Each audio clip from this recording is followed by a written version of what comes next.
So, quick update on the IMAC&C.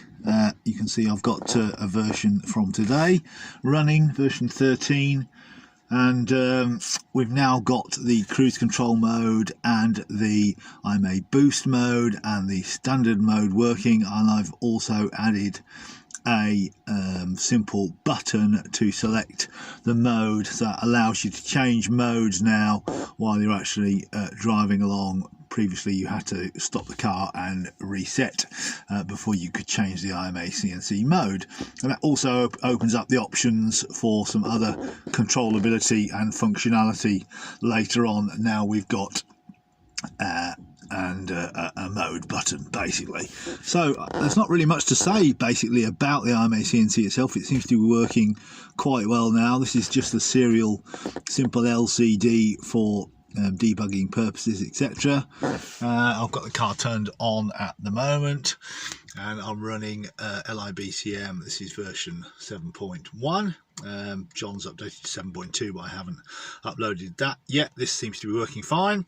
So we now have the slider, and as you can see it has a button on the end, little tiny press button, and we've got the slider. So we've got a nice little combo there, and it's heat shrinked up, but again hopefully this will eventually be in some sort of 3D printed box, but for now it's a useful addition with just a simple little button on the end, which is nice and secure, and it gives us that mode functionality. So by sliding this backwards and forwards and pressing the button at various times, we can do all sorts of functionality, menus, etc.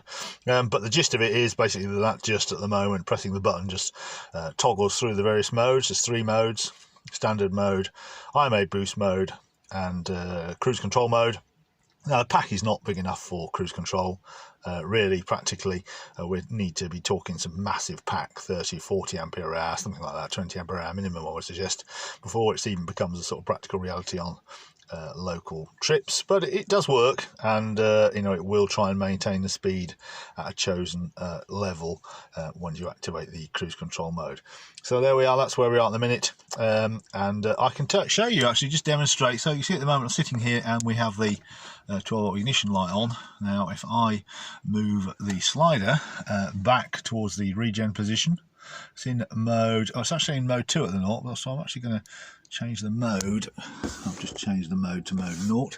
So if I move the slider back, you'll see that the 12-volt ignition light has gone off, so you can actually command the DC to DC converter on using the IMAC&C slider. You just need a slightest bit of regen, and the DC to DC converter will activate, and it'll obviously maintain your 12-volt battery while you're sat there fiddling around. So I can just go back to the normal position, and you saw there the 12-volt light has come back on again, because this is the standard OEM mode when the slider is in the center position. So if I just show you the mode, so if I press the button, so it's gone to mode 1, mode 2, the third line down there, the numbers in the middle are changing as I press the button.